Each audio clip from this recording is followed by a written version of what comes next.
Hadirin hadirat yang dirahmati oleh Allah Subhanahu wa taala, Nabi Nuh memiliki beberapa keistimewaan. Memiliki beberapa keistimewaan. Yang pertama, Nabi Nuh alaihissalam memiliki umur yang sangat panjang Dan demikianlah orang-orang terdahulu umur mereka sangat panjang-panjang Disebutkan Nabi Nuh alaihissalam diangkat menjadi seorang rasul, umurnya ada yang mengatakan 50 tahun, ada yang mengatakan 40 tahun sebagaimana nabi-nabi yang lain, ada yang mengatakan tatkala umurnya 250 tahun, ada yang mengatakan tatkala umurnya 350 tahun baru diangkat menjadi seorang rasul. Setelah itu dia berdakwah selama berapa tahun? 950 tahun. Setelah itu terjadi banjir besar membinasakan seluruh orang-orang kafir. Setelah semuanya meninggal, maka Nabi Nuh masih hidup lagi setelah itu. Ada yang mengatakan 60 tahun, ada yang mengatakan 480 tahun. Intinya, total umur Nabi Nuh berapa? Taruhlah diangkat jadi Nabi umur 50. Kita ambil yang paling ringan, yang paling rendah. 50 tambah 950, kemudian tambah 60. Jadi berapa? 1060 tahun. Lumayan. Coba kalau kita ambil pendapat yang lain, jadi Nabi 350 tahun. Kemudian berdakwah 950 tahun. Jadi berapa itu? 1300. Terus tambah 480. Berarti berapa? 1780 tahun. Luar biasa ya. Jadi umur yang sangat panjang ya. Jadi memang gennya dahulu begitu. Allah menjadikan umat-umat terdahulu umurnya panjang-panjang ya. Umurnya panjang-panjang. Sebagian orang ada dari keluarga yang gennya umurnya panjang-panjang. Berbeda dengan kita, underdealnya lain ya. Mereka memang umurnya panjang-panjang ya. Saya pernah berdakwah di Jakarta, di satu gang namanya Gang Haji Daiman ya. Orang Betawi ya. Ternyata haji tersebut ya, dia dulu pernah berdakwah di situ, usianya sampai 120 tahun baru meninggal dunia. Jadi mereka keturunan orang-orang berusia panjang. Waktu saya ngisi pengajian di pengajian cucunya ya. Hadir anak-anaknya haji tersebut. Anak-anaknya umurnya 85, 87 ya. Jadi memang underdealnya apa? Begitu ya. Jadi apa namanya? Umurnya panjang-panjang. Itu 85, 87 masih bawa mobil sendiri. Masih sehat, tidak ada gula, tidak ada apa-apa ya. Bapak mereka meninggal umur berapa? 120 tahun ya. Demikian juga Syekh Abdul Razak sering cerita, ada salah seorang murid di Universitas Islam Madinah dari Aljazair ya. Dia cerita bahwasanya keluarga mereka itu meninggal usianya panjang-panjang. Ada yang 130 tahun, ada yang 120 tahun. Akhirnya ada salah seorang dari keluarga mereka yang meninggal umur 70 tahun. Maka mereka bilang, kasihan, masih kecil sudah meninggal dunia. Jadi memang umurnya apa? Panjang-panjang. Ada orang begitu, memang umurnya panjang-panjang. Sudah Syekh Abdul Razak aja, kakeknya dulu, ya, saya masih dapati meninggal sekitar umur 100, hampir 100 tahun. Bapaknya sekarang Syekh Abdul Muhsin, hafizahullah ta'ala, hampir 90 tahun. Beliau masih 55-an kira-kira ya. Adapun kita, ya, biasanya 60 sekian sudah dipanggil oleh yang kuasa. Jadi memang underdealnya berbeda. Jadi Nabi Nuh ini Allah sebutkan dakwanya sangat panjang sampai 650 tahun, sampai 950 tahun. Ini keistimewaan pertama. Keistimewaan yang kedua, Nabi Nuh alaihissalam ternyata adalah nenek moyang kita seluruhnya. Ya. Jadi nenek moyang kita yang pertama adalah Nabi Adam alaihissalam. Nabi Adam alaihissalam. Beliau adalah Abul Bashar. Kemudian nenek moyang kedua adalah Nabi Nuh alaihissalam. Ya. Jadi ketika terjadi tufan bukan angin topan ya, bukan. Tufan maksudnya banjir besar. Maka seluruh manusia meninggal di atas muka bumi, yang tersisa hanyalah Nabi Nuh dan orang-orang yang Allah selamatkan, ashabus safinah yang ada berada di atas kapal, di atas bahtera. Dan jumlah mereka cuma sedikit. Wa ma amana ma'ahu illa qalil. Kata Allah, yang beriman bersama Nabi Nuh cuma sedikit, sekitar 80 orang. Ada yang mengatakan, bahkan sebagian pendapat mengatakan hanya 8 orang, ada yang mengatakan cuma 7 orang. Ya, ada khilaf di kalangan para ahli sejarah. Tapi pendapat banyak dikatakan jumlah mereka 80 orang. Ya. Dari orang-orang bersama Nabi Nuh, Nuh juga di atas kapal tersebut dia bersama 3 putranya, yaitu Sam, Ham, dan Yafith. Ya. Nabi Nuh punya anak 4, Sam, Ham, Yafith, dan Yam. Yam disebut dengan Kanaan. Yam ini yang anaknya kafir yang tenggelam. Disebut oleh ahli sejarah dengan Yam, orang-orang ahlul kitab mengatakan Kanaan. Maka tatkala mereka diselamatkan oleh Allah Subhanahu wa taala, seluruhnya tidak punya anak keturunan atau anak keturunan mereka meninggal, tidak berlanjut. Yang berlanjut anak keturunannya cuma anak keturunan Nabi Nuh alaihissalam. Dalilnya apa? Allah berfirman dalam Al-Qur'an, "Wa ja'alna dzurriyyatahu humul baqin." Kata Allah, kami jadikan anak keturunan Nabi Nuh itulah yang tersisa. Itulah yang tersisa di atas muka bumi ini. Jadi kita semua ini adalah keturunan Nabi Nuh alaihissalam. Sebagaimana kita semua ini adalah keturunan Nabi Adam alaihissalam. Dan Nabi Nuh anaknya yang hidup 3 orang, Sam, Ham dan Yafith. Sam disebut dengan Abul Arab, seluruh orang-orang Arab keturunan Sam. Kemudian Ham, kata sebagian mereka mengatakan Abu Rum, seluruh orang-orang Romawi keturunan Ham. Jadi orang-orang Eropa semua keturunan apa? Ham. Orang-orang Arab semua keturunan Sam. Yafith adalah keturunan orang-orang Habasyah, Ethiopia, orang-orang Sudan, semuanya keturunan apa? Yafith. Nah, antum saya enggak tahu keturunan yang mana. Tapi salah satu daripada 3 ini ya. Dari 3 ini beranak pinak akhirnya muncullah antum-antum ini ya. Jadi karena kita tahu Nabi Nuh alaihissalam adalah nenek moyang kita bersama ya. Maka sebenarnya kita harusnya tertarik mendengar cerita tentang nenek moyang kita. Karena kita bercerita tentang leluhur kita bersama, dialah Nuh alaihissalam. Ini keistimewaan berikutnya dari Nabi Nuh. Keistimewaan yang lain dari Nabi Nuh alaihissalam ya, Allah sebutkan Nabi Nuh alaihissalam diberi pujian oleh Allah dengan pujian abdan syakura, hamba yang pandai bersyukur. Kata Allah Subhanahu wa taala, "Dzurriyyata man hamalna ma'a Nuh, innahu kana abdan syakura." Dialah Nuh abdan syakura, hamba yang pandai bersyukur. Dan ini diketahui oleh manusia kelak pada hari kiamat tatkala di padang mahsyar. Sebagaimana dalam hadis Asy-Syafa'ah Al-Uzma, hadis yang masyhur, tatkala di hari kiamat kelak, tatkala manusia dibangkitkan di padang mahsyar dengan jarak matahari 1 mil, maka keringat mereka bercucuran, mereka dalam kondisi kepayahan, mereka menanti-nanti kapan Allah datang untuk memulai persidangan. Dan inilah kondisi yang sangat berat. Ya, ibarat seorang mau disidang, sekelompok orang mau disidang, tetapi ruang persidangan masih ditutup. Mereka disuruh tunggu di luar sementara matahari sangat panas. Maka mereka ingin segera dimulai persidangan. Maka datanglah manusia dengan penuh kepayahan dan kesulitan menuju kepada Nabi Adam alaihissalam. Kemudian mereka mengatakan, "Ya Adam, anta abul bashar. Khalaqakallahu biyadaihi wa asjada laka malaikatahu askanakal jannah." Wahai Adam, engkau adalah nenek moyang manusia. Manusia yang pertama adalah engkau. Allah ciptakan engkau dengan kedua tangannya. Allah menyuruh malaikat untuk sujud kepadamu. Allah menempatkan engkau di surga. Ya. Kemudian kata mereka, "Ama tara ma nahnu fi wa ma balaghana." Tidakkah kau lihat bagaimana kondisi kami di padang mahsyar ini? Tidakkah kau lihat kepayahan yang kami rasakan? Ala tashfa lana ila rabbik. Tidakkah kau beri syafaat bagi kami di sisi Rabbmu? Maka Nabi Adam alaihissalam kemudian berkata, "Inna rabbi qad ghadiba al-yawma ghadaban lam yaghdab mithlahu qablahu wala ba'dahu." Sungguhnya Rabbku hari ini sedang sangat murka. Tidak pernah Allah murka sebelumnya seperti ini dan Allah tidak akan murka setelahnya seperti ini.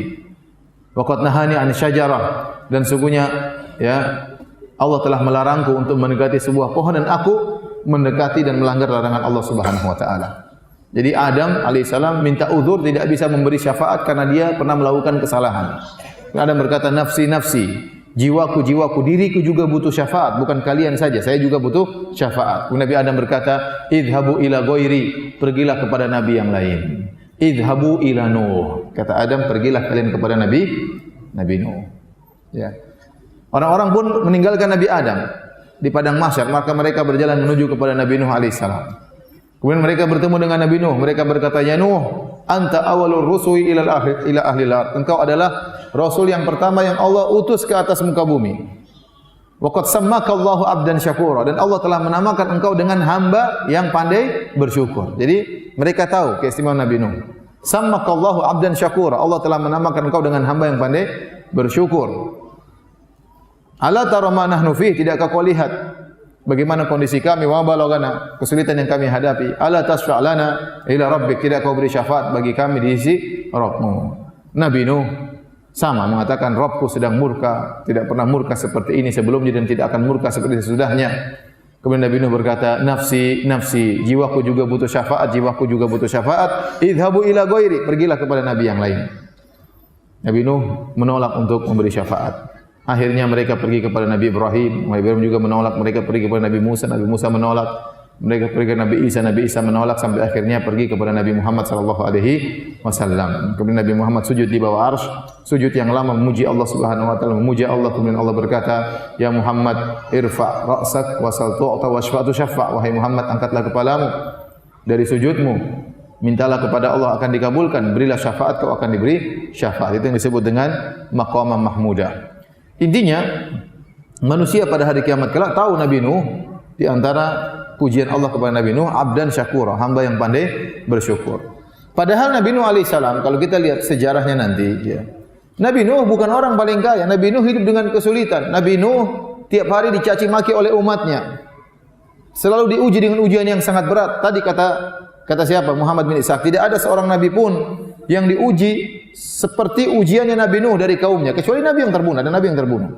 Ya, tetapi selain itu, nabi yang paling berat diuji oleh kaumnya adalah Nabi Nuh alaihissalam. Meskipun ujian berat dia hadapi selama 950 tahun, tapi ternyata dia adalah hamba yang pandai bersyukur. Seharusnya kalau kita kasih gelar, dia adalah hamba yang bersabar, lebih cocok. Seharusnya kalau dikasih gelar hamba yang bersabar lebih cocok. Tapi ternyata Nabi Nuh mencapai tingkatan yang lebih tinggi. Dia bukan cuma pandai bersabar, bahkan dia pandai apa?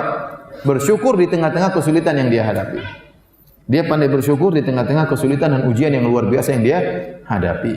Ini di antara keistimewaan Nabi Nuh alaihissalam. Dan Nabi Nuh alaihissalam kenapa dikatakan hamba yang pandai bersyukur?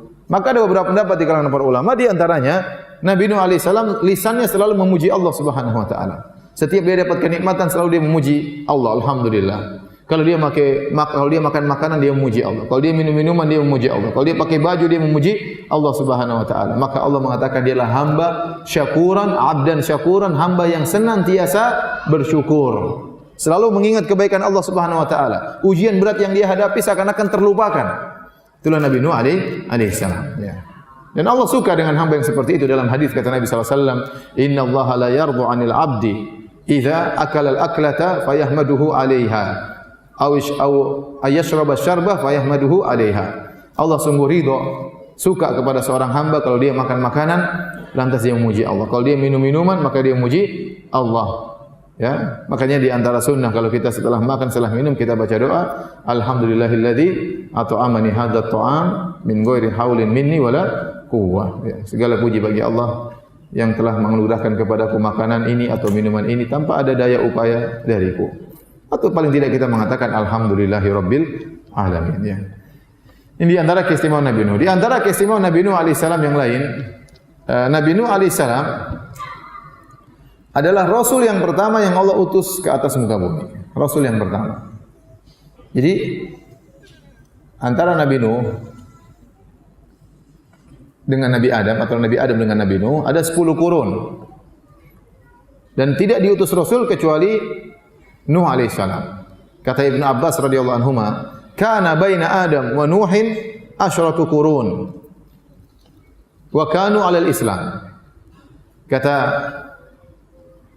Ibnu Abbas, jarak antara Nabi Adam dengan Nabi Nuh 10 kurun dan seluruhnya di atas Islam, belum ada kesyirikan.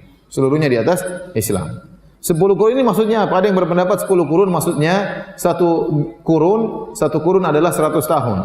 Berarti kalau 10 kurun 1000 tahun, berarti jarak antara Nabi Adam dengan Nabi Nuh adalah 1000 tahun. Ini pendapat. Pendapat yang lain disebutkan juga oleh Ibnu Katsir rahimahullahu taala bahwasanya qarn bisa dimaksudkan adalah generasi.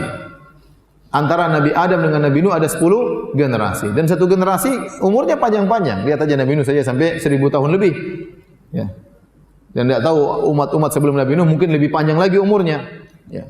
Oleh karenanya, kalau demikian makna qarn adalah generasi, berarti jarak antara Nabi Adam dan Nabi Nuh bisa ribuan tahun. Banyak. Ya. Mungkin 10.000, mungkin lebih. Kalau satu generasi saja 1000 tahun, apalagi 10 generasi. Dan selama itu belum ada Rasul yang diutus. Padahal telah terjadi kemaksiatan, padahal telah terjadi pembunuhan. Di antara maksiat yang terjadilah terbunuhnya Habil oleh Qabil, ya. Sebagaimana Allah sebutkan dalam Al-Quran dalam surat Al-Maidah, watlu alaihim naba'a bani Adam bil haqqi id qarraba qurbanan fatuqabbala min ahadihima wa lam yutaqabbal min al-akhar qala la aqtulanna qala innama yataqabbalu Allahu minal muttaqin la in basatta ilayya yadaka litaqtulani ma ana bibasiti yadi li aqtulak. Ya. Kata Allah, bacakanlah kepada mereka tentang kisah dua bersaudara Qabil dan Habil yang mereka berdua menyerahkan korban kepada Allah Subhanahu wa taala, maka korban diterima oleh Allah dari Habil dan tidak diterima dari Qabil. Akhirnya Qabil hasad kepada Habil, ya. Padahal mereka bersaudara kandung, ya. Saking hasadnya dia berkata, la aqtulannak, sungguh aku benar-benar akan bunuh engkau wahai adikku. Dia ingin bunuh adiknya sendiri. Maka adiknya berkata, innama yataqabbalullahu minal muttaqin. Ya, korban itu diterima dari orang yang bertakwa. Ya. Akhirnya kata dia, la in basatta ilayya yadaka litaqtulani. Kalau kau ingin membunuhku, aku tidak akan membalas. Silakan bunuh aku. Akhirnya kakaknya bunuh dia. Ini antara maksiat yang terjadi setelah Nabi Adam tiada, ternyata kakak membunuh adiknya. Berarti maksiat pembunuhan sudah terjadi. Dan mungkin ada maksiat-maksiat yang lain. Ada mungkin pemerkosaan atau ada perzinahan atau ada pencurian, pembunuhan saja terjadi. Tetapi selama ribuan tahun tersebut Allah belum mengutus seorang rasul. Kapan seorang rasul diutus oleh Allah? Tatkala muncul kesyirikan. Dan kesyirikan yang pertama kali terjadi di alam semesta adalah kesyirikan yang terjadi di zaman kaumnya Nabi Nuh alaihissalam. Maka saat itulah Allah mengutus Nabi Nuh alaihissalam. Apa kata Allah Subhanahu wa taala menceritakan tentang perkataan kaum Nabi Nuh dalam surat Nuh? Kata Allah, wa qalu la tadharunna alihatakum wa la tadharunna waddan wa la suwa'an wa la yaghutha wa ya'uqa wa nasra wa qad adallu katsira. Para kaum Nabi Nuh saling mengingatkan di antara mereka untuk bersabar menyembah tuhan-tuhan mereka. Jadi bersabar dalam kesyirikan, sabar menyembah syirik. Kata mereka, jangan sekali-sekali kalian meninggalkan Wat, Suwa, Yaguth, Ya'uq, Nasr. 5 Tuhan kita ini jangan ditinggalkan. Sembah terus 5 Tuhan kita ini. Jadi mereka sering mewasiatkan. Nah, siapakah 5 orang ini? Dijelaskan oleh Ibnu Abbas radhiyallahu anhu dalam Sahih Al-Bukhari. Ya. Ibnu Abbas berkata, haula'i asma'u rijalin salihin min qaumi Nuh. Ini 5 orang inilah nama orang-orang soleh di zaman Nabi Nuh alaihissalam. Falamma matu, tatkala 5 orang soleh ini meninggal dunia, auha syaitan ila qaumihi, maka syaitan memberi wahyu, membisikkan kepada kaum Nabi Nuh, anin sabu ila majalisihim allati kanu yajlisuna fiha ansaba wa sammuha bi asma'ihim. Kata syaitan ingin menggoda manusia, menjerumuskan kepada kesyirikan, tapi syaitan melalui tahapan. Tahapan pertama disuruh bangun dulu patung-patung. Kata syaitan, bangun patung-patung di tempat biasa mereka duduk-duduk bermajelis, kemudian namakan patung-patung tersebut dengan nama-nama orang-orang saleh tersebut. Tujuannya apa? Agar termotivasi orang kalau lihat patung orang saleh tersebut semangat beribadah, ingat ketakwaan mereka, memotivasi masyarakat untuk beribadah kepada Allah. Fafa'alu wa lam tu'bad, maka mereka pun bangun patung-patung, mereka namakan dengan nama-nama orang saleh tersebut, namun patung-patung tersebut belum disembah. Kapan disembah? Tahapan berikutnya oleh syaitan. Falamma halaka ulaik wa nusiyal ilmu ubidat. Tatkala generasi pertama yang bangun patung-patung tadi meninggal dunia, muncul generasi-generasi berikutnya, dan generasi-generasi berikutnya tidak tahu tujuan dibangun patung ini untuk memotivasi. Datang syaitan lagi mewahyukan bahwasanya patung-patung ini disembah, dan kalau disembah akan mendatangkan maslahat-maslahat. Akhirnya disembahlah patung-patung tersebut. Demikian cara syaitan menggoda manusia.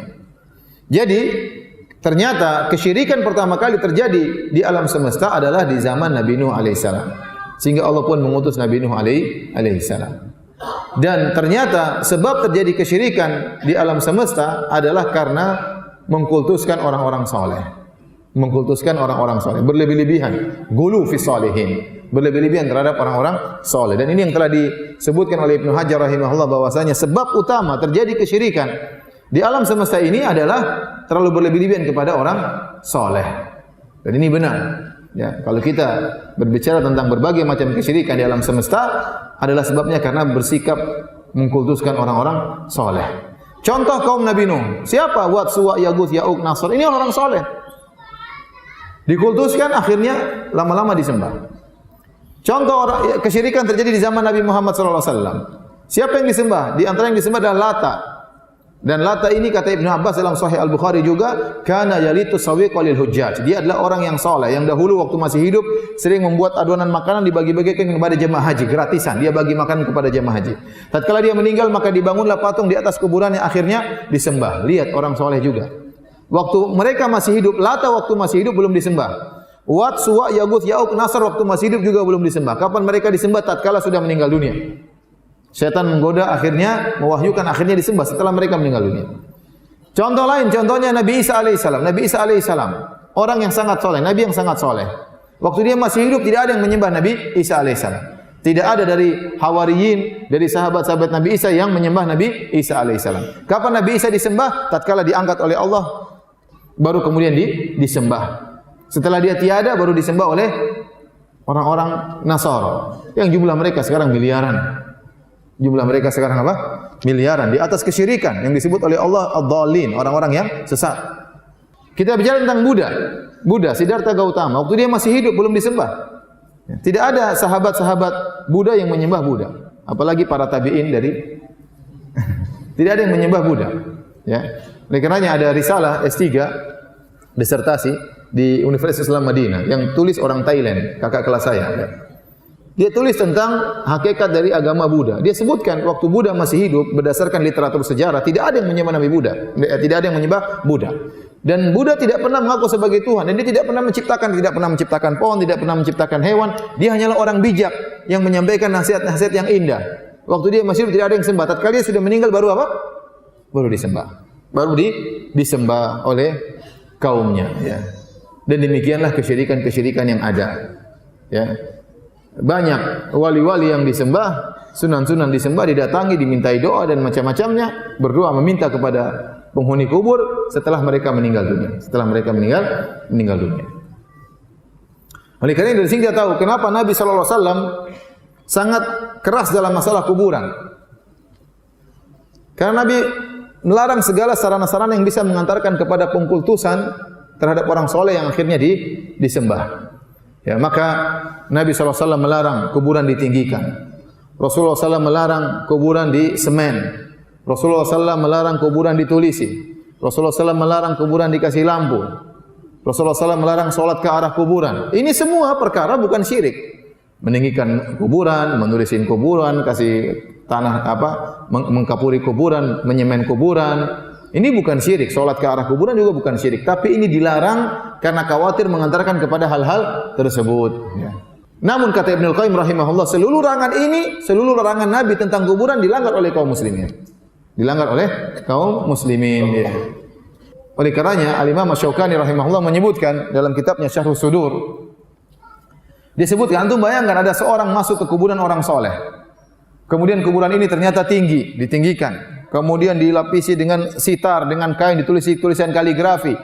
Kemudian dikasih dupa-dupa, kemudian dikasih lampu, ya. Kemudian ada orang baca Quran sekitarnya. Tatkala orang datang apa perasaan dia? Ini jangan-jangan mayat ini bisa beri manfaat, bisa beri mudarat. Timbul keyakinan tersebut muncul dengan sendirinya, apalagi orang-orang awam. Akhirnya para orang minta kepada penghuni kubur tersebut. Akhirnya itu kesyirikan yang dilarang. Jadi itu banyak terjadi. Banyak orang-orang datang ke kuburan kemudian minta kepada kuburan. Kalau menziarahi kuburan bagus. Menziarahi kuburan tujuannya apa? Untuk mengingat kematian, untuk mendoakan penghuni kubur. Itu tujuan ziarah kubur yang sunnah. Tujuannya untuk mengingat kematian agar kita ingat bahwasanya kita akan meninggal seperti dia. Yang kedua untuk mendoakan penghuni kubur. Sebagaimana para sahabat yang masih hidup datang ke kuburan syuhada Uhud mendoakan para syuhada Uhud. Bukan minta-minta kepada mereka. Namun ternyata syariat yang indah ziarah kuburan ini terkadang berubah. Orang-orang datang bukan mendoakan penghuni kubur, malah minta-minta kepada penghuni kubur. Terkadang, ya, apalagi terkadang sangat menyedihkan, terkadang diprovokasi oleh sebagian orang-orang dai-dai yang mengatakan malah suruh ke situ, malah suruh minta-minta ke situ, menyuruh kepada kesyirikan. Ini adalah sebab terjadinya kesyirikan di alam semesta, sikap berlebih-lebihan kepada orang-orang saleh. Ya. Kemudian ikhwan dan akhwat yang dirahmati Allah Subhanahu wa taala, seluruh nabi menyeru kepada tauhid. Wa laqad ba'atsna fi kulli ummatin rasulan an ibudullaha wajtanibut taghut. Sungguh kami mengutus pada setiap umat seorang rasul yang menyuruh kepada kaumnya sembahlah Allah dan jauhilah kesyirikan. Ya. Dan mengingatkan manusia dari kesyirikan itu tujuan utama para anbiya, para nabi. Kita mengingatkan manusia dari berbagai macam maksiat, dari perzinahan kita ingatkan bahaya, ya, dari perjudian, dari khamar, dari riba. Tetapi mengingatkan manusia kepada kesyirikan itu sangat penting, karena itu maksiat yang paling besar. Maksiat yang sangat paling besar. Ini pertama, syirik adalah maksiat yang paling besar. Yang kedua, maksiat itu masih terjadi, kesyirikan masih ada di zaman kita. Masih ada atau tidak? Masih banyak. Masih banyak orang menyembelih kepada selain Allah, masih banyak orang menyembelih kepada jin. Masih banyak orang pakai jimat, masih banyak orang pergi ke dukun. Dukunnya saja masih banyak. Dukun masih banyak atau tidak? Masih banyak. Masih banyak orang pergi ke kuburan-kuburan wali minta-minta ke situ. Masih banyak. Masih banyak, bukan tidak ada, masih banyak. Dan banyak orang melakukan kesyirikan, mereka tidak tahu kalau itu syirik. Ini jadi masalah. Kalau orang berzina mereka tahu itu dosa, mereka tahu itu zina. Kalau orang minum khamar mereka tahu itu dosa. Kalau orang makan riba mereka tahu itu dosa. Orang mencuri dia tahu itu dosa, tapi banyak orang melakukan kesyirikan dia tidak sadar itu kesyirikan. Maka semakin menekankan kita untuk mengingatkan itu adalah kesyirikan.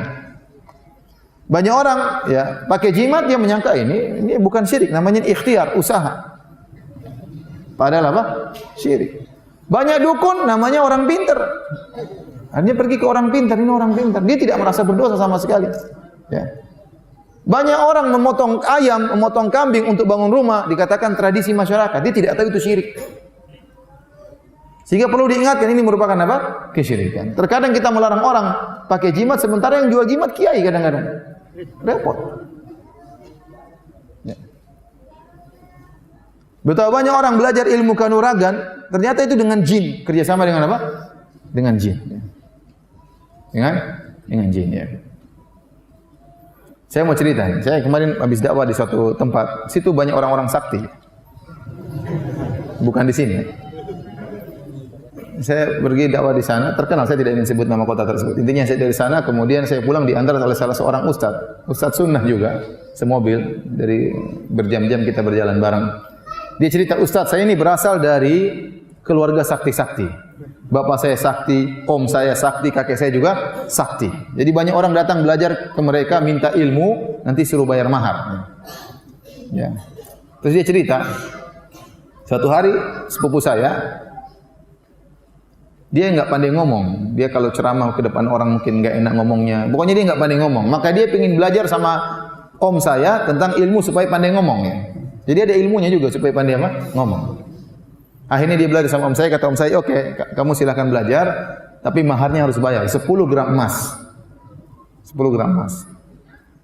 Akhirnya kata sepupu saya, ya om, ya, tapi 5 gram dulu ya om ya. Yang penting saya belajar dulu. Kata omnya enggak apa, 5 gram nyusul.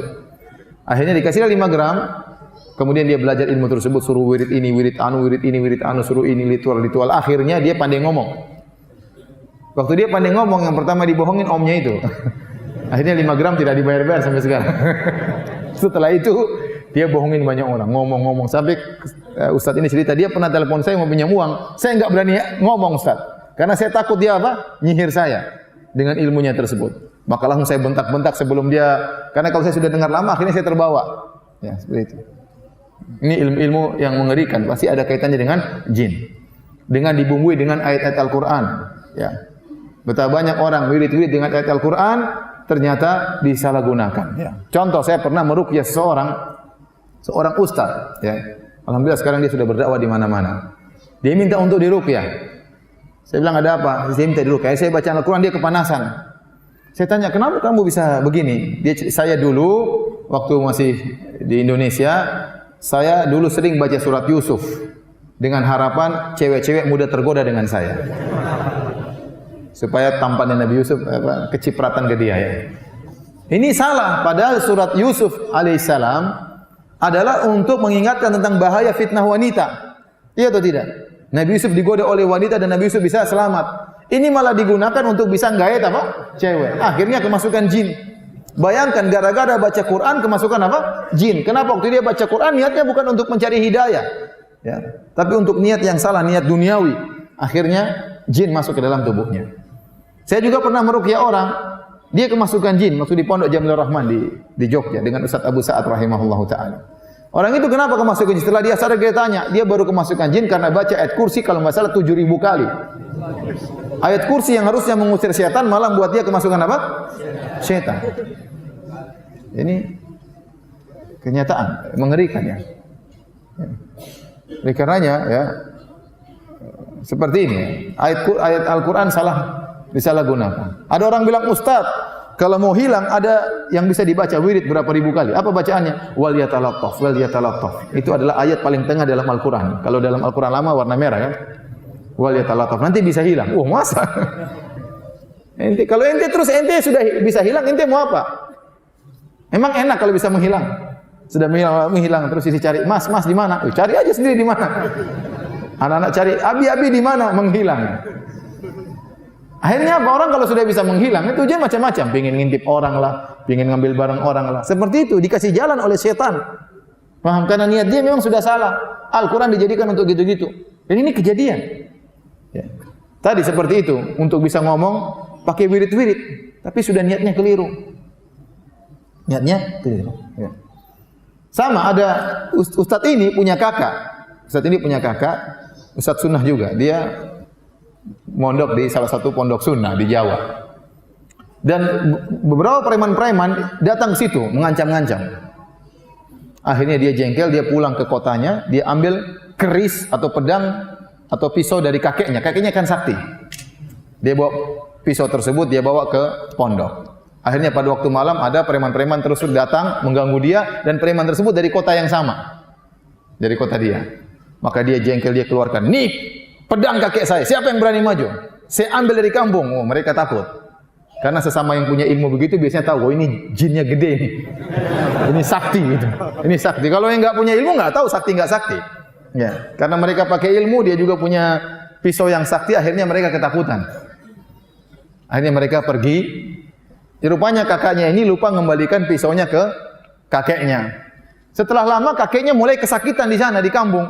Mulai bengkak-bengkak, mulai apa. Katanya, "Mana itu pisau saya? Tidak dikasih makan, tidak diwiritin." Ya. Subhanallah. Begitu seperti itu. Jadi maksud saya, banyak hal-hal yang merupakan kesyirikan yang orang tidak sadar kalau itu apa? Syirik. Beda dengan maksiat. Ini menekankan kita agar berusaha untuk menjelaskan kepada masyarakat tentang kesyirikan. Risikonya memang dibenci masyarakat sebagian orang, tapi banyak orang dapat hidayah. Tidak usah peduli, ya, tidak usah peduli. Sekarang betapa banyak kuburan disembah. Jangankan kuburan orang soleh, terkadang kuburan orang enggak beres pun disembah. Orang enggak beres itu juga disembah. Menyedihkan. Menyedihkan. Baik, hadirin dan hadirat yang dirahmati oleh Allah Subhanahu wa taala. Maka tatkala terjadi kesyirikan, Allah pun mengutus Nabi Nuh alaihissalam untuk melarang kesyirikan tersebut. Bagaimana tentang cerita dakwah Nabi Nuh alaihissalam kepada kaumnya dan apa saja godaan-godaan, ujian-ujian yang dihadapi oleh Nabi Nuh alaihissalam. Sebelum kita menyebut tentang kisah tersebut, saya ingin menyampaikan ya, salah satu kisah yang diingkari oleh orang-orang liberal adalah kisah Nabi Nuh alaihissalam. Orang-orang liberal menganggap kisah-kisah dalam Al-Quran itu adalah kisah-kisah yang fiktif, tidak mesti terjadi. Tidak mesti terjadi. Padahal seluruh kisah dalam Al-Quran adalah kisah yang nyata. Makanya Allah suruh ceritakan kisah-kisah tersebut. Kata Allah, "Faqususil qasasa la'allahum yatafakkarun."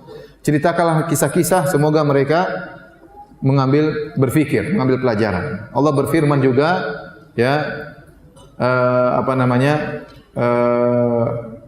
tentang kisah Nabi Yusuf alaihissalam. Setelah Allah menceritakan kisah Nabi Yusuf alaihissalam, Allah katakan, "Ma kana haditha yuftara, laqad kana fi qasasihim ibratun li ulil albab, ma kana haditha yuftara." Sungguh pada kisah mereka itu ada pelajaran bagi orang yang cerdas.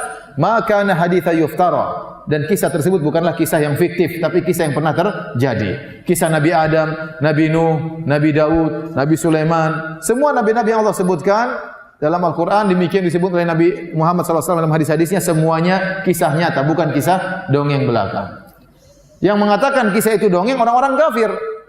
Ma hadza illa asatirul awwalin, kata mereka, Inilah dongeng-dongeng orang terdahulu, orang-orang kafir dahulu, orang musyrikin Arab dahulu menamakan Al-Quran dengan apa? Dongeng orang-orang terdahulu.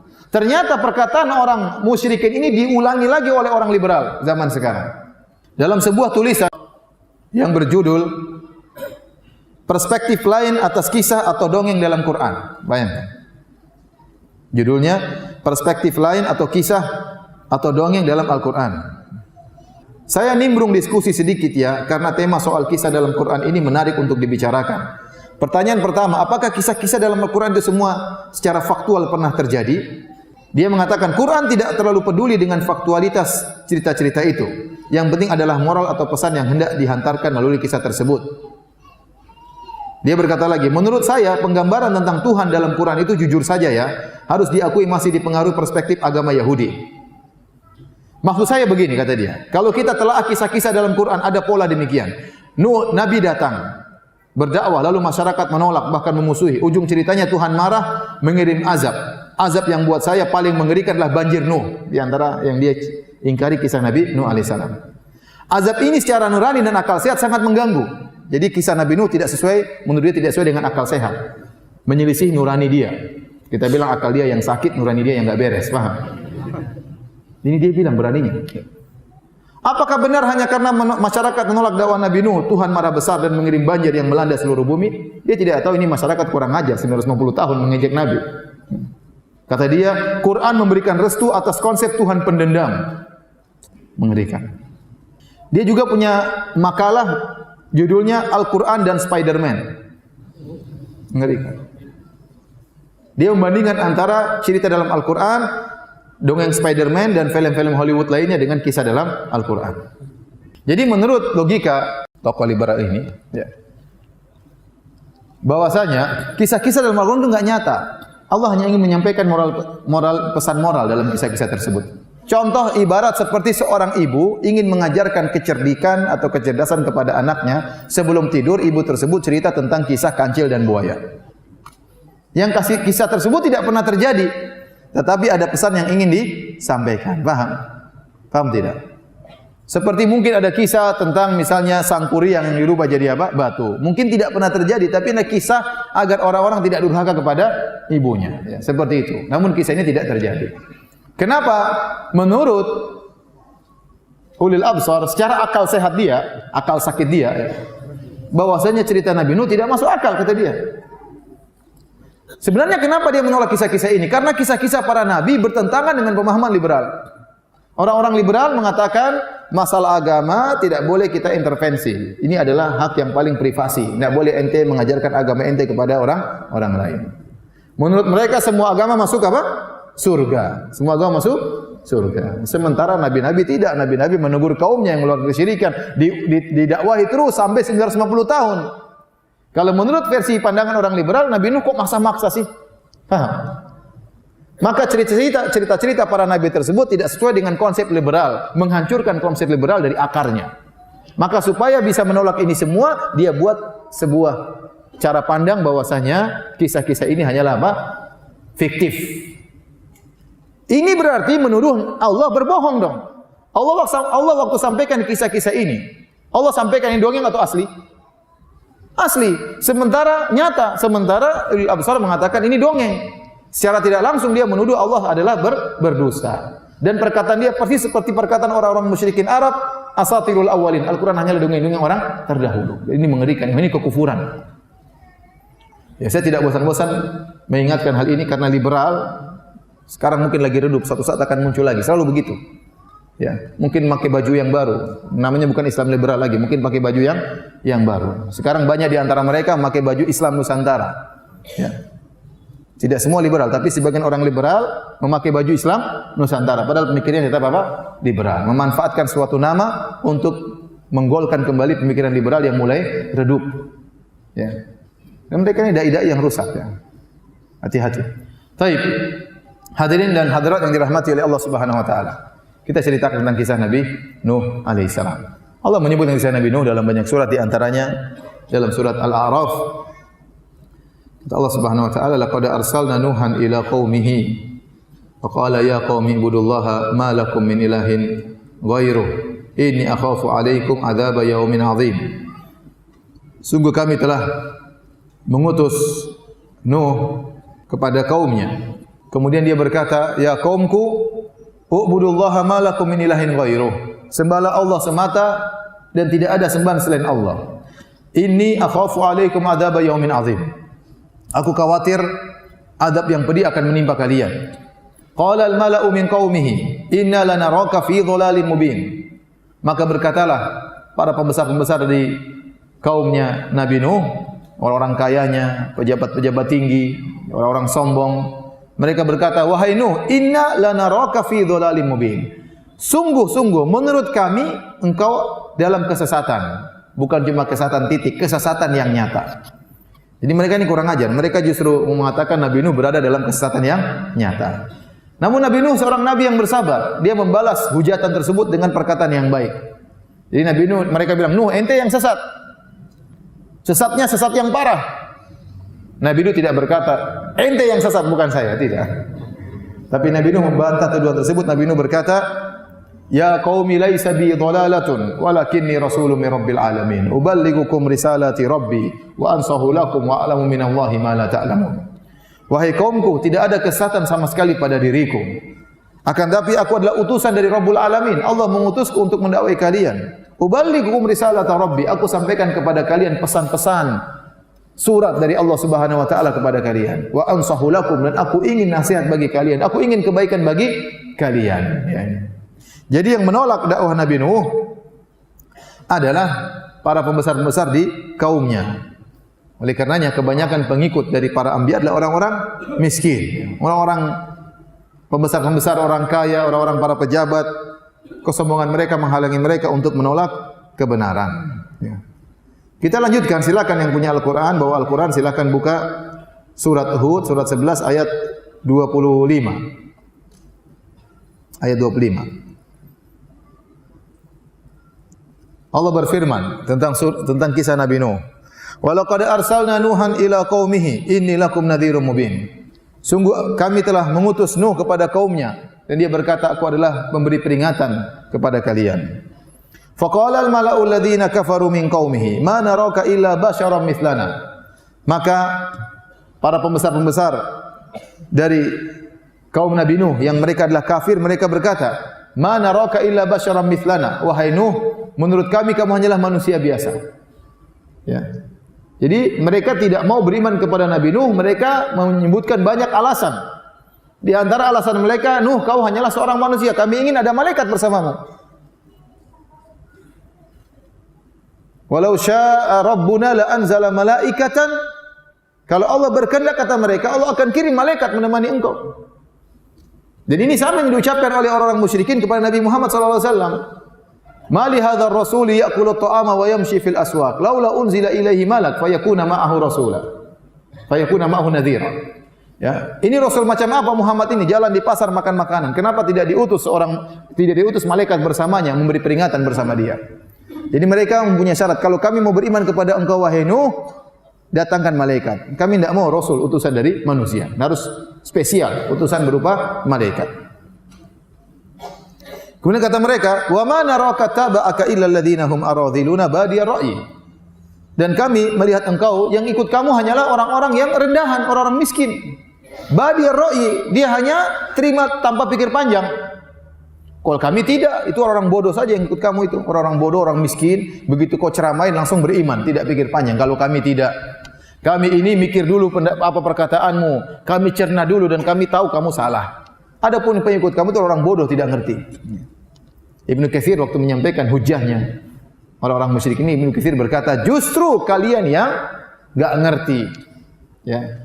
Kenapa? Karena yang disampaikan oleh Nabi Nuh adalah hujah yang sangat jelas, tidak perlu pikir panjang. Kalau ada orang bilang matahari di atas, perlu pikir panjang atau tidak? Yang pikir panjang itu yang bahlul. Paham? Orang lihat matahari di atas, selesai. Ini cahaya matahari, sudah enggak usah pikir panjang. Justru mereka ini terpuji karena mereka dengan ketulusan hati mereka tidak pikir panjang melihat kebenaran yang sangat terang benderang dibawa oleh Nabi Nuh alaihissalam. Oleh karenanya di antara keistimewaan Abu Bakar radhiyallahu anhu dalam datang sebagian riwayat, ya, kata Nabi SAW, tidaklah aku mendakwai seorang illa kanat lahu kabwah illa Abu Bakar. Setiap aku dakwai orang, semua orang pasti ada yang ragu-ragu, tidak ada yang langsung terima. Yang langsung terima dakwah saya cuma siapa? Abu Bakar radhiyallahu taala anhu.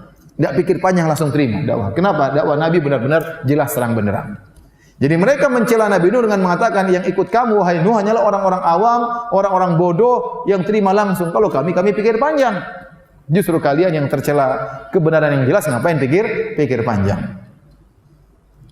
Taib, hadirin, ya. Kemudian kata mereka, "Wa ma narau lakum alaina min fadl." Dan kami tidak melihat engkau punya kelebihan di atas kami. Kau bukan orang paling kaya, Nuh. Engkau bukan orang paling kaya. Engkau punya apa kelebihan di atas kami? Kenapa kau menjadi rasul? Kenapa kau menjadi rasul? Apa kelebihanmu? Bal nadhunnukum kadhibin. Menurut kami kau pendusta wahai Nuh. Subhanallah. Mereka tidak mau terima Nabi Nuh dan mereka bikin persyaratan supaya mereka mau beriman kepada Nabi Nuh. Nabi Nuh mengatakan kepada mereka. Jadi ada tuduhan-tuduhan mereka kepada Nabi Nuh. Di antara tuduhan mereka kepada Nabi Nuh, kata mereka, in huwa illa rajulun bihi jinnatun. Sungguhnya Nuh ini hanya orang gila. Wa qalu majnunu wasdujir. Kata mereka Nuh ini orang gila. Kemudian di antara tuduhan mereka, Nuh ini hanya ingin mencari dunia, ingin menjadi pemimpin. Karena dia miskin, tidak punya apa-apa, maka dia ingin memimpin orang-orang kaya. Yuridu an yatafaddala alaikum. Nuh ini hanya ingin menjadi pemimpin kalian. Caranya bagaimana supaya bisa menguasai orang kaya? Dia ngaku sebagai nabi. Jangan percaya sama Nuh. Jadi mereka ngejek Nabi Nuh. Nuh ini hanya ingin cari dunia. Ingin cari dunia, menjadi pemimpin, dapat dunia, setelah itu dia menguasai kita, dia minta dunia dari kita. Semua tuduhan dituduhkan kepada Nabi Nuh alaihissalam. Maka Nabi Nuh alaihissalam dengan sabar membantah. Kata Nabi Nuh, "Wa ya qaumi la as'alukum alaihi mala." Wahai kaumku, aku tidak minta harta kepada kalian. In ajriya illa 'ala Allah. Sungguhnya aku berdakwah, aku mengharapkan pahala dari Allah Subhanahu wa taala. Kemudian kata mereka juga, "Nuh, kalau kau ingin kami beriman, usir itu orang-orang miskin. Kami tidak ingin kami beriman kemudian bergabung sama orang miskin. Usir mereka, biar kami yang kaya-kaya saja yang beriman." Nabi Nuh tidak mau memenuhi persyaratan mereka. Kata Nabi Nuh, "Wa ma ana bitaridil ladzina amanu innahum mulaqu rabbihim walakinni arakum qauman tajhalun." Aku tidak akan mengusir orang-orang miskin yang beriman. Sungguhnya mereka akan bertemu dengan Rabb mereka. Akan tapi menurut aku kalian yang jahil, tidak mengerti. Wa ya qaumi man yansuruni minallahi in tarattum afala tadhakkarun. Wahai kaumku, wahai orang-orang kaya, kalau saya usir orang-orang miskin yang telah beriman kepadaku, Allah akan murka kepadaku. Kalau Allah murka kepadaku, siapa yang bisa tolong saya? Kemudian Nabi Nuh bantah. Kata mereka, kalau kau menjadi nabi, kau harus paling kaya. Apa keistimewaan menjadi nabi? Kau bukan paling kaya. Nabi Nuh bantah. Wala aqulu lakum indi khazainullah. Aku tidak pernah berkata kalau aku punya perbendaharaan alam semesta yang milik Allah. Itu milik Allah. Harta, emas, kekayaan milik Allah. Kalau Allah tidak kasih saya tidak punya. Bagaimana kalian maksa saya untuk menjadi orang paling kaya? Wala a'lamul ghaib. Kata mereka, wahai Nuh, kalau kau ingin jadi kami beriman kepadamu, kau harus tahu ilmu gaib. Kata Nabi Nuh, bukan syarat seorang nabi harus tahu ilmu gaib. Wala a'lamul gaib. Aku tidak tahu ilmu gaib, kata Nabi Nuh alaihissalam. Wala aqulu inni malak. Kata kalian, kalau menjadi rasul harus malaikat. Kata Nabi Nuh, wala aqulu inni malak. Aku bukanlah malaikat. Aku hanyalah manusia biasa. Dan seterusnya. Akhirnya Nabi Nuh bantah hujah-hujah mereka. Jadi mereka ini memberi persyaratan untuk beriman kepada Nabi Nuh hanya sekedar untuk debat kusir. Mereka tidak beriman. Sama seperti terjadi para nabi-nabi yang lainnya. Coba kita lihat Nabi Saleh. Nabi Saleh waktu berdakwah lama, akhirnya umatnya marah. Ya Saleh, ente dakwah-dakwah terus. Udahlah, kalau ente mau kami beriman, itu ada batu besar, keluarkan onta dari batu tersebut. Ontanya harus ukurannya sekian, warnanya begini, bunting, sudah punya anak sebentar lagi lahir. Mustahil ada onta keluar dari batu ya. Ada tumbuh dari batu saja kita aneh, apalagi ada onta keluar dari batu langsung sudah gede langsung. Tidak pakai dari kecil besar, langsung gede langsung sudah punya anak. Suaminya siapa itu onta? Tahu-tahu muncul sudah. Jadi mereka membuat persyaratan yang mustahil. Onta keluar dari batu, tahu-tahu sudah bunting, ada anaknya. Nabi Saleh bilang, kalau bisa keluar onta kalian beriman. Kata mereka, iya kami beriman. Maka Nabi Saleh berdoa, ya Allah keluarkan onta dari sini. Keluar onta, cereng, kaget mereka. Waktu onta keluar mereka tetap tidak beriman. Tidak beriman. Nabi Musa alaihissalam kata Fir'aun, kalau kau memang nabi, duel sama para penyihir. Akhirnya terjadi duel. Nabi Musa yang menang. Apa kata Fir'aun?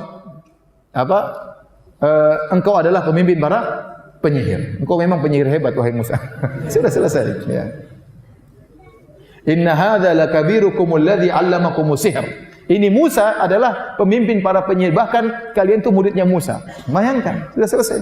Meskipun sudah dikasih mukjizat tidak akan beriman. Sama orang-orang kafir Quraisy juga minta mukjizat kepada Muhammad sallallahu alaihi wasallam. Allah sebutkan, kami ingin kau keluarkan kebun-kebun, ingin ada sungai-sungai mengalir, kami ingin kau bisa naik ke langit, kau turunkan buku dari langit. Mereka persyaratkan.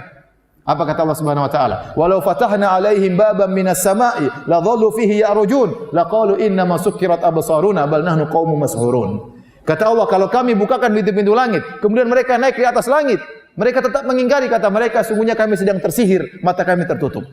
Jadi percuma. Sama kalau ternyata Nabi Nuh memenuhi persyaratan mereka, Nabi Nuh tiba-tiba kaya, Nabi Nuh tahu-tahu tahu ilmu gaib, tetap saja mereka tidak akan beriman. Jadi mereka minta ini hanya sekedar untuk berjidal saja, berdebat. Namun setiap mereka menyampaikan syubhat dibantah oleh Nabi Nuh alaihissalam. Nabi Nuh jidal terus sama mereka. Oleh karenanya kata para sebagian ulama, ini dalil boleh seorang dai membantah syubhat-syubhat, tidak jadi masalah. Sebagaimana Nabi Nuh membantah syubhat-syubhat mereka, membantah tuduhan-tuduhan mereka. Akhirnya mereka sudah kalah debat, kata mereka, qalu ya Nuh qad jadaltana fa aktsarta jidalana fa'tina bima ta'iduna in kunta minas shadiqin. Kata mereka, wahai Nuh, kau memang tukang debat Nuh, terlalu banyak debat. Kau terlalu banyak debat kami, sudah enggak usah banyak debat Nuh. Datangkan azabmu kemari. Kau bilang katanya nanti ada azab pedih, katanya ada azab yang dahsyat. Ini akhafu alaikum azab yaumin azim. Ya, akan datang azab yang dahsyat. Azab yaumin alim, ada azab yang sangat pedih. Datangkan azab yang pedih dan dahsyat tersebut kepada kami. Sudah, akhirnya Nabi Nuh berkata, "Innama ya'tikum bihillahu insya'a wa ma antum bimu'jizin." Kalau Allah berkehendak, Allah akan kirimkan azab tersebut kepada kalian. Dan kalau azab tersebut sudah turun, kalian tidak akan bisa menolak azab tersebut. Kemudian kata Nabi Nuh, "Wala yanfa'ukum nushi in aradtu an ansaha lakum in kana Allah yuridu an yughwiyakum huwa rabbukum wa ilaihi turja'un." Kata Nabi Nuh kepada mereka setelah lama berdakwah, Nabi Nuh berkata, kesimpulannya, percuma nasihat saya kepada kalian wahai kaumku. Saya sudah nasihat kalian capek-capek, kalau Allah memang ingin menyesatkan kalian, percuma nasihat kalian. Nasihat saya kepada kalian. Toh kalian akan dikembalikan kepada Rabb kalian. Nasihat saya tidak bermanfaat. Jadi Nabi Nuh mengatakan demikian setelah ratusan tahun berdakwah. Setelah 950 tahun berdakwah, dia mengambil kesimpulan mereka ini tidak akan dapat hidayah. Maka dia mengatakan, wala yanfa'ukum nushi, tidak akan beri manfaat kepada kalian nasihatku kepada kalian. In kana Allah yuridu ayyughwiyakum, kalau Allah ingin menyesatkan kalian. Ingat setelah berapa tahun? 950 tahun. Jangan sampai ada orang berdakwah suatu kampung, baru berdakwah sekali dua kali diusir, kemudian dia berkata, memang Allah menghendaki mereka tersesat. Ya akhi, baru 2 hari ya akhi. Ini 950 tahun. Ya, coba lagi yang ketiga, coba lagi. Ente diusir oleh suatu kaum ya. Pengajiannya dibubarkan, oh memang mereka tidak dapat hidayah memang. Percuma saya menaikkan nasihat kalau Allah ingin menyesatkan mereka. Ya, jangan begitu. Ini ya ente berusaha. Ya. Bukan langsung memvonis orang seperti itu, sabar. Taib. Akhirnya Allah berfirman, wa uhiya ila nuhin annahu la yu'mina min qaumika illa man qad aman, dan diwahyukan kepada Nabi Nuh, wahyu dari Allah. Sungguhnya tidak akan beriman dari kaummu kecuali orang-orang yang telah beriman, yang sudah ada. Yang 80 orang itu aja yang beriman. Selanjutnya semuanya enggak bakalan beriman. Sudah Nuh, selesai. Allah tegur, sudah. Allah sampaikan, diwahyukan kepada Nuh, tidak akan ada yang beriman kecuali yang sudah pernah beriman. Berapa orang? 80 orang. Sisanya yang kau harapkan tidak akan beriman. Fala tabta'is bima kanu yaf'alun. Jangan kau sedih dengan apa yang mereka lakukan. Kata Allah, wasna'il fulka bi ayunina. Ya sudah Nuh, enggak usah dakwahi mereka. Sekarang bikin kapal dengan pengawasan kami, wa wahyina, dengan perintah dari kami. Wala tukhatibini bil ladzina fil ladzina zalamu innahum mughraqun. Dan jangan kau debat saya atau jangan kau bicara tentang kepadaku tentang orang-orang yang akan, jangan kau bicara kepadaku tentang orang-orang yang akan ditenggelamkan. Kalau ada yang tenggelam sudah biarin aja. Maksudnya demikian. Akhirnya Nabi Nuh alaihissalam mulai mengerjakan perintah Allah. Bayangkan di musim kemarau, musim kering, tidak ada hujan, ya. Dan Nabi Nuh alaihissalam luar biasa dia dakwah 950 tahun. Makanya dia berkeluh kesah di hadapan Allah dalam surat Nuh. Ya, saya bacakan suratnya. Apa kata Nabi Nuh? Rabbi inni da'autu qaumi laila wa nahara. Ya Rabbku, sungguh aku telah mendakwahi kaumku siang dan malam. Ingat, siang malam Nabi Nuh berdakwah. Tidak pernah letih, tidak pernah lelah, siang malam. Bukan seperti saya. cuma Sabtu pagi di Cirebon ya. Siang malam dia berdakwah. Bukan cuma pada maghrib sampai isya. Siang malam dia berdakwah. Kata Nabi Nuh, "Falam yaziduhum du'ai illa firara." Dan tidak semakin aku berdakwah kecuali mereka semakin kabur, semakin lari. Bayangkan istrinya tidak beriman, anaknya tidak beriman. Saya bisa bayangkan bagaimana beratnya Nabi Nuh alaihissalam. Bayangkan ada seorang ustaz berdakwah kepada para ibu-ibu. Ibu-ibu pakai jilbab lah ibu-ibu. Jilbab itu wajib. Ternyata istrinya tidak pakai jilbab. Apa kata orang-orang? Ustaznya pintar ngomong ya. Istri saja tidak pakai jilbab, suruh orang pakai jilbab. Bayangkan saya berdakwah kepada orang-orang, saya bilang, ibu-ibu didik anak-anak supaya anak-anak rajin sholat di masjid. Sementara anak saya pun tidak sholat di masjid. Apa kata orang-orang? Ustaznya pintar ngomong, anaknya tidak bisa didik, mau ceramah sama orang lain. Kira-kira Nabi Nuh demikian. Dia dakwah kaumnya. Sementara istri anaknya masih kafir. Apa kata kaumnya? Ente saja istri ente tidak, orang terdekat ente saja tidak beriman sama ente. Anak ente saja tidak percaya sama ente. Bagaimana kita percaya sama ente, wahai Nuh? Berat ujian. Jadi dia berdakwah siang dan malam. Dan mereka semakin dakwah semakin kabur. Apa kata Nabi? Wa inni kullama da'autuhum litaghfira lahum. Dan setiap kali aku dakwahi mereka, ya Allah, aku dakwahi kaumku agar engkau ampuni mereka. Nabi Nuh dengan tulus berkata demikian. Tujuan dia dakwah bukan agar umatnya dapat azab, tidak. Karena dia khawatir melihat kondisi umatnya. Litaghfira lahum, agar kau ampuni mereka, ya Allah. Tujuan yang tulus dari Nabi Nuh. Bukan sekedar dakwah menegakkan hujah kemudian selesai, tidak. Dia ingin agar kaumnya itu selamat. Maka dia sampaikan kepada Allah, wa inni kullama da'autuhum litaghfira lahum. Aku dakwahi mereka agar engkau ampuni mereka. Apa yang mereka lakukan? Ja'alu asabi'ahum fi adanihim. Mereka meletakkan jari-jari mereka di telinga mereka. Wastaghshaw thiyabahum. Mereka ambil baju kemudian nutup wajah mereka. Untuk bayangkan Nabi Nuh mau berdakwah. Ya ikhwan, ente mau dakwah Nuh? Tafadhal. Kira-kira begitu. Kira-kira begitu. Ini paling menyakitkan. Ini kaum yang sangat brengsek. Saya sering sampaikan kalau saya berdakwah saja, lagi ceramah begini, terus ada yang main HP, saya jengkel. Tapi saya maafkan ini. Ini curhat ya. Apalagi kemudian saya lagi dakwah orang begini, Ustaz Firanda mau ceramah, silakan Ustaz. Innal hamdalillah. Silakan. Jadi ngejek bukan cuma berpaling. Kaumnya Nabi ini bukan cuma berpaling, plus ngejek. Ngejek. Ada Nabi Nuh datang pakai kain. Nuh lewat, tutup. Menjengkelkan ini kaum. 950 tahun modelnya kayak begini. Bisa stres kita kalau dakwah. Modelnya kayak begini, bukan cuma setahun. 950 tahun. Antum tahu bagaimana dakwanya, sabarnya Nabi Nuh alaihissalam. Wastakbaru wa asarru wastakbaru istikbara. Saya dakwahi dan mereka semakin membangkang dan mereka semakin sombong. Tapi Nabi Nuh cerita lagi. Tsumma inni da'autuhum jihara. Ya Allah, kemudian aku dakwahi mereka terang-terangan. Tsumma inni a'lantu lahum wa asrartu lahum israra. Aku dakwah terang-terangan, aku dakwah sembunyi-sembunyi, datang perorangan, berkelompok-kelompok, semua metode dikerjakan Nabi Nuh. Aku sampaikan kepada mereka, faqultu astaghfiru rabbakum innahu kana ghaffara. Aku sampaikan kepada mereka, ya Rabbku, beristighfarlah kalian kepada Rabb kalian, innahu kana ghaffara. Sungguhnya Allah Maha Pengampun lagi Maha Penyayang. Allah Maha Pengampun. Kalian brengsek kayak gini Allah akan ampuni. Kalau kalian beristighfar, sekarang musim kemarau, yursilis sama alaikum midrara. Allah akan kirimkan hujan yang deras. Wa yumdidukum bi amwalin wa banin, dan Allah akan menganugerahkan kepada kalian harta yang banyak dan anak-anak yang banyak. Wa yaj'al lakum jannatin wa yaj'al lakum anhara. Allah akan tumbuhkan taman-taman yang indah dan Allah akan alirkan sungai-sungai yang indah. Karena kampung mereka waktu itu gersang. Malakum la tarjuna lillahi waqara. Kenapa kalian tidak mengagungkan Allah sebagaimana mestinya? Wa qad khalaqakum atwara. Padahal Allah telah menciptakan kalian dari tahapan demi tahapan. Mereka tidak mau beriman. Dan akhirnya mereka hanya mengejek Nabi Nuh alaihissalam. Tatkala Allah mengatakan kaum Nabi Nuh tidak akan lagi beriman kecuali yang sudah beriman, Allah menyuruh Nabi Nuh untuk bikin kapal, bikin bahtera. Maka mulailah Nabi Nuh bersama kaumnya bikin bahtera.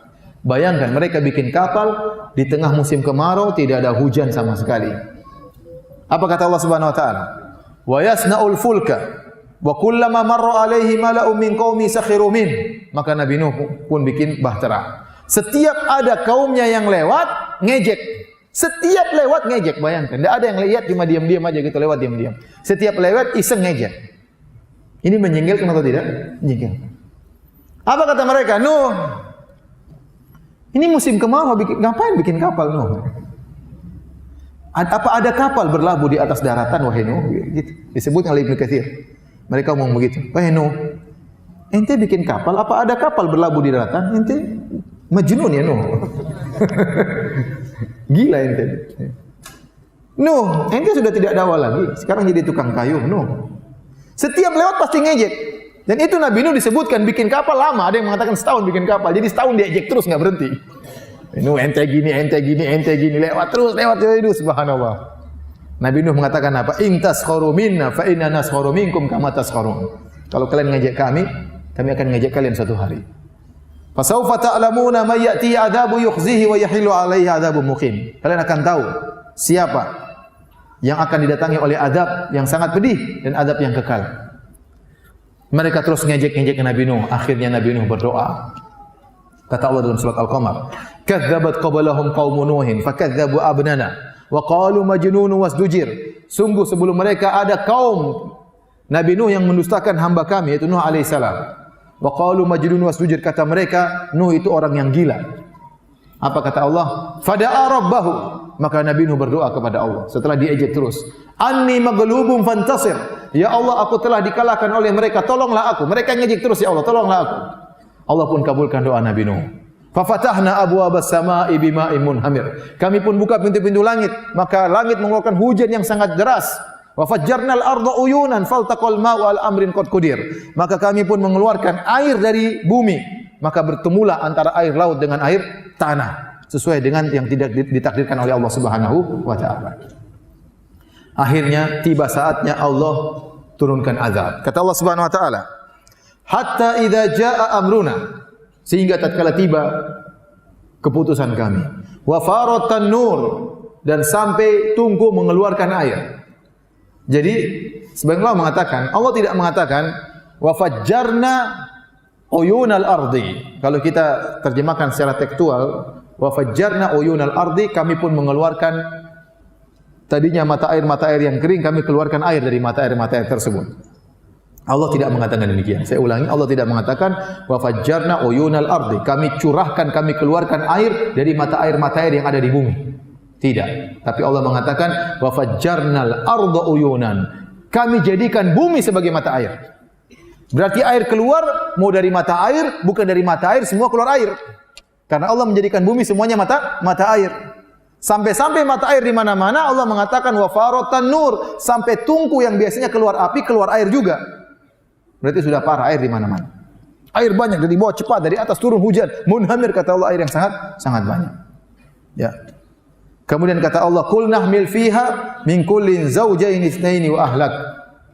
Kata Allah, kami pun perintahkan, wahai Nuh, angkatlah di atas kapalmu seluruh hewan yang jantan dan betina, sepasang-sepasang. Wa ahlak, dan bawa juga keluargamu, istri anak-anakmu bawa.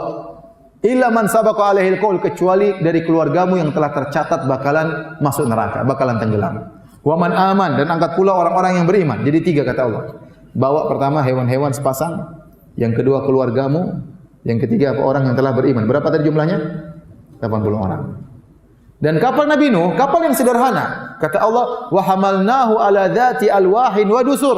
Kami angkat Nabi Nuh di atas sebuah kapal yang terbuat dari lempengan-lempengan papan, kayu, wa dusur, dan dari paku. Jadi sederhana, kapal sederhana. Zaman dahulu, bukan kapal besi, bukan kapal logam, tidak, kapal dari kayu sederhana, di paku. Disebutkan oleh sebagian ahli tafsir, kapal tersebut dibuat 3 tingkatan. Ada tingkatan buat manusia, yang 80 orang tersebut, ada tingkatan buat hewan-hewan, kemudian tingkat ketiga untuk burung-burung. Ini semua tidak ada dalil, sekedar Israiliyat ya. Tetapi intinya ada kapal tersebut dibangun, dibuat oleh Nabi Nuh alaihissalam. Kemudian kata Allah, "Wa ma amana ma'ahu illa qalil," dan tidak ada yang beriman kepada Nabi Nuh kecuali hanya sedikit. Ingat ya ikhwan, banyak sedikit bukan ukuran kebenaran. Bisa jadi kebenaran bersama jumlah yang banyak, dan bisa jadi kebenaran bersama jumlah yang sedikit. Seorang terpedaya dengan jumlah yang banyak, tatkala melihat jumlah yang banyak, menganggap ini benar. Belum tentu benar ya akhi. Saya tanya sama antum, orang Islam sama orang Nasoro lebih banyak mana? Lebih banyak Nasoro, miliaran. Saya tanya sama antum, di India orang Islam sama orang Hindu banyakan mana? Orang Hindu banyak, beda jauh sekali. Ya. Di Cina, orang Islam sama orang Buddha banyakan mana? Jauh sekali bedanya. Ya. Tapi mereka semua musyrikin. Ada yang menyembah nabi, ada yang menyembah sapi, ada yang menyembah jin, ada yang menyembah manusia. Musyrikin. Berarti ukuran banyak bukan ukuran kebenaran. Bukan berarti juga antum sedikit antum merasa benar, tidak ya. Bisa jadi kebenaran bersama jumlah yang banyak, bisa jadi kebenaran bersama jumlah yang sedikit. Maka bukan ukuran. Bukan ukuran. Ada ustaz ceramah kemudian pengikutnya banyak, belum tentu ustaz itu benar. Sebagaimana pula ustaz pengikutnya sedikit juga belum tentu benar. Jadi kebenaran diukur dengan Al-Quran dan Sunnah. Al-Quran dan Sunnah. Ya. Saya diceritain sama kakak kelas, dulu di Masjid Nabawi ada seorang syekh, dia ceramah di Masjid Nabawi. Dikasih kursi dia ceramah, tidak ada yang hadir. Tidak ada yang hadir. Petugas perekam datang dulu, perekam sekarang sudah canggih, tidak perlu pakai tape. Dulu pakai tape, colok kemudian pakai tape direkam, dia ceramah direkam. Petugas perekamnya ada, yang hadir enggak ada. Begitu berlalu berhari-hari, tidak ada yang hadir. Namun apakah syekh ini kemudian dikatakan dia sesat atau menyimpang? Enggak. Buktinya dia meninggal di saf pertama di Masjid Nabawi, lagi sholat. Ini bukan ukuran kebenaran berarti seorang, ini nasihat kepada saya pribadi, kepada para dai-dai yang menyuruh kepada sunnah, bersabar. Pengikut banyak sedikit, pengikut banyak ujian, pengikut sedikit juga apa? Ujian. Sedikit bukan berarti Anda salah, benar janganlah terbedaya dengan jumlah yang banyak. Jangan sampai ria, jangan sampai angkuh, jangan sampai sombong, jangan sampai merasa-merasa. Orang pengikut banyak belum tentu benar. Belum tentu benar. Demikian juga sedikit juga belum tentu benar. Yang benar adalah yang dibenarkan oleh Al-Quran dan Sunnah Nabi SAW. Kata Nabi SAW, Nabi wa laysa ma'ahu ahad. Hari kiamat itu ada seorang Nabi tidak ada pengikutnya sama sekali. Jalan sendiri enggak ada pengikutnya. Kenapa saya perlu sampaikan ini? Terkadang orang terpedaya dengan jumlah banyak. Itu pengikutnya banyak sekali, ramai sekali. Belum tentu benar ya. Belum tentu benar. Meskipun jutaan orang, belum tentu benar. Baik. Yang beriman kepada Nabi Nuh, kata Allah, wa ma amana ma'ahu illa qalil. Yang beriman cuma sedikit, sekitar 80 orang. Kemudian Nabi Nuh berkata kepada orang-orang yang naik di atas kapalnya, qala irkabu fiha bismillahi majriha wa mursaha, inna rabbi laghafurur rahim. Kata Nabi Nuh, naiklah di atas kapal, naiklah sebahtera. Bismillah, ucapkanlah bismillah, ya bismillah. Majriha wa mursaha, berlepas, berlabuh, bersandar dengan bismillah. Kemudian kata Nabi Nuh, inna rabbi laghafurur rahim, sungguhnya Rabbku Maha Pengampun lagi Maha Penyayang. Ini Allah sedang turunkan azab. Maka Nabi Nuh ingat dengan ampunan Allah. Nabi Nuh ingat dengan rahmat Allah. Dia tidak mengatakan azab Allah sedang turun pedih, tapi Nabi Nuh mengedepankan rahmat Allah. Dia mengatakan inna rabbi laghafurur rahim. Sungguhnya Rabb kita itu sangat pengampun, sangat penyayang. Ini kaum 950 tahun didakwai tidak mau taubat-taubat. Sungguhnya Rabb kita sangat pengampun lagi Maha Penyayang, sementara azab sedang turun. Wa hiya tajri bihim fi maujin kal jibal. Kemudian bahtera tersebut berlabuh di tengah ombak yang sangat besar. Kata Allah, kal jibal, ombak seperti gunung. Bayangkan, gunung tingginya kayak apa? Kapal tersebut kapal sederhana, cuma kapal kayu dipaku pakai apa? Paku. Kayu dipaku itu aja kapal, bukan kapal canggih. Tetapi subhanallah, ombak setinggi gunung tidak menenggelamkan kapal tersebut. Kenapa? Karena kapal tersebut berlabuh dengan apa? Bismillahi majriha wa mursaha. Allah jaga. Allah jaga.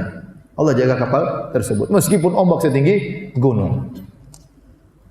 Tiba-tiba Nabi Nuh melihat putranya, Kan'an, kata Ahlul Kitab. Atau dalam ahli sejarah mengatakan namanya Yam. Yang jelas ini bukan nenek moyang antum yang ini, bukan. Nenek moyang kita kembali kepada salah satu dari tiga. Sam, Ham, dan siapa? Yafith. Kan'an tewas. Nabi Nuh melihat putranya. Bayangkan sudah ratusan tahun Nabi Nuh dakwah, dia tidak mau beriman. Dia lagi berenang. Nabi Nuh tetap berusaha mendakwai sampai kesempatan terakhir. Maka dia berkata, wa nada Nuhin wa nada Nuhin ibnahu, maka Nuh berteriak kepada putranya. Wa kana fi ma'zilin, waktu itu putranya lagi sendirian. Orang-orang kafir yang lain, tempat yang lain dia lagi sendirian. Ini mungkin masih baru awal apa? Masih baru awal banjir besar. Kata Nabi Nuh, ya bunayyar kam ma'ana, wahai putraku, naiklah di atas kapal bersama kami. Wala takum ma'al kafirin, dan janganlah kau bersama orang kafir. Lihatlah bagaimana lembutnya Nabi Nuh. Nabi Nuh sangat lembut kepada anaknya yang kafir, yang kurang ajar, yang brengsek. Nabi Nuh tidak berkata, kan Nabi sudah bilang, ente yang melawan sih makanya. Mati lu, mampus lu, enggak. Nabi Nuh tidak gitu. Nabi Nuh tidak mengatakan, wahai fulan, wahai Kan'an, wahai Yam. Dia tidak sebut namanya. Terkadang orang tua kalau sudah marah sama anaknya sebut namanya. Fulan, anaknya dipanggil. Tidak panggil wahai putraku, wahai anakku, tapi panggilan dengan panggilan kasar. Tatkala dia marah kepada anaknya, dia panggil namanya langsung. Nabi Nuh dengan penuh kelembutan, dengan berhadapan dengan anak yang paling kurang ajar, mungkin anak paling brengsek di dunia, mungkin anak-anak ini. Ya.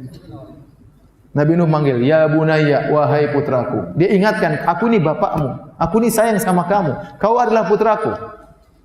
Irkam ma'ana, naiklah di atas kapal. Nabi Nuh tidak berkata, berimanlah engkau, ini kesempatan terakhir, tidak. Karena Nabi Nuh tahu anaknya brengsek. Kalau Nabi Nuh berkata, berimanlah engkau, dia bakalan jengkel, saya tidak beriman. Maka Nabi Nuh tidak minta dia untuk beriman. Pertama yang penting naik dulu di kapal, nanti di kapal kita bicara lagi. Paham? Nabi Nuh berkata, irkam ma'ana, yang penting kau naik dulu. Naik dulu wahai putraku. Kemudian Nabi Nuh berkata, wala taku ma'al kafirin, jangan kau bersama orang-orang kafir. Nabi tidak, padahal dia juga kafir. Tapi Nabi Nuh tidak bilang wahai si kafir. Nabi Nuh mengatakan jangan kau bersama orang-orang apa? Kafir. Padahal dia juga apa? Kafir. Seakan-akan anaknya tidak kafir, orang-orang kafir kelompok lain. Ini semua kelembutan yang disampaikan Nabi Nuh di saat-saat terakhir. Siapa tahu anaknya dapat hidayah. Perjuangan luar biasa dari seorang ayah yang sangat sayang kepada anaknya. Apa jawaban anaknya? Anaknya sama aja brengsek. Dia mengatakan, sa'awi ila jabali ya'simuni minal ma'. Dia mengatakan saya akan sampai kepada puncak gunung yang akan menyelamatkan aku dari air ini. Ya. Masya Allah, ngeyelnya luar biasa. Saya akan selamat. Dia tidak bilang wahai ayahanda. Tidak, dia bilang saya akan selamat. Masih ngeyel. Saya akan selamat. Dia mungkin pandai berenang mungkin ya. Makanya dia merasa pede bisa selamat. Nabi Nuh berkata, qala la 'asimal yawma min amrillah illa man rahim.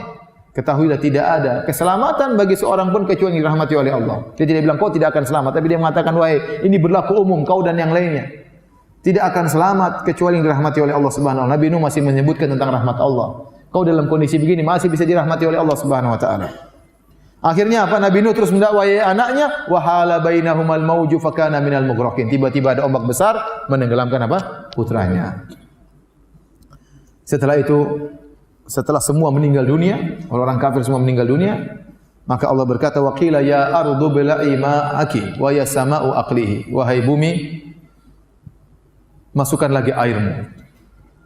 Maka air pun surut. Wa ya sama'u aqlihi. Wahai langit, berhentilah dari menurunkan hujan. Wa ghidhal ma', air pun surut. Wastawat alal judi. Kemudian kapal tersebut bersandar di atas gunung Al-Judi. Entah di mana gunung, ada yang mengatakan di Turki, ada yang mengatakan di Irak, ada yang mengatakan negeri Syam, wallahu alam bisawab. Ya. Kemudian Nabi Nuh dengan penuh kesedihan, dia masih ingat anaknya. Dia masih berusaha. Kalau anak saya tidak selamat di dunia, semoga anak saya masih bisa selamat di akhirat. Maka dia berdoa kepada Allah. Wa nada Nuhu rabbahu, maka Nabi Nuh berdoa. Faqala rabbi inna ibni min ahli. Ya Rabbku, sungguhnya putraku itu yang meninggal adalah anakku. Termasuk dari keluargaku. Wa inna wa'dakal haq, dan kau telah berjanji dan janjimu benar. Kau tidak akan menyelisih janji. Kau berjanji bahwasanya engkau berjanji ya Allah akan menyelamatkan keluargaku. Ini ada dari keluargaku. Nuh menagih janji Allah. Padahal Allah dalam janjinya Allah berkata, illa man sabaqa alaihil qaul. Keluargamu selamat kecuali yang sudah ditakdirkan akan tenggelam. Dan Allah sudah ingatkan di awal, wahai Nuh, jangan kau bicara denganku tentang orang yang tenggelam. Jangan bela-bela. Ternyata Nabi Nuh karena sayangnya kepada anaknya, dia lupa dengan itu semua. Sayangnya kepada anaknya. Padahal anaknya sangat brengsek. Wa anta ahkamul hakimin, dan engkau adalah zat yang paling bijaksana. Apa kata Allah? Ya Nuh, innahu laisa min ahlik. Wahai Nuh, anakmu itu, Kan'an itu, Yam itu bukanlah dari keluargamu.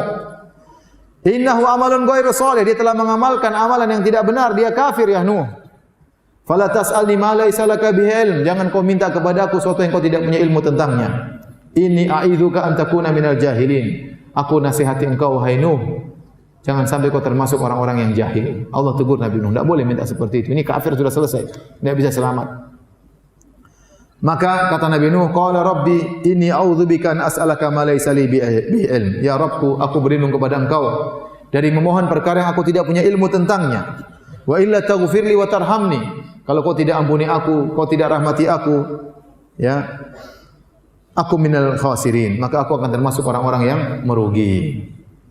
Akhirnya Allah mengatakan, wahai Nuh, bersandarlah engkau dengan penuh keselamatan, turunlah engkau dari kapal dengan penuh keberkahan. Ya. Setelah itu Allah berfirman di akhir ayat, tilka min amba'il ghaibi nuhiha ilaik. Inilah sebagian dari berita-berita gaib yang pernah terjadi di masa lalu yang kami wahyukan kepada engkau wahai Muhammad. Ma kunta ta'lamuha, kau tidak pernah tahu tentang kisah ini wahai Muhammad. Wala qaumuka, dan kaummu juga tidak pernah tahu tentang kisah ini. Allah berkata apa? Fasbir innal aqibata lil muttaqin. Bersabarlah engkau wahai Muhammad. Sungguhnya ya, kesudahan yang indah bagi orang-orang yang bertakwa. Jadi rupanya Allah bawakan kisah Nabi Nuh ini intinya itu agar Nabi Muhammad bersabar.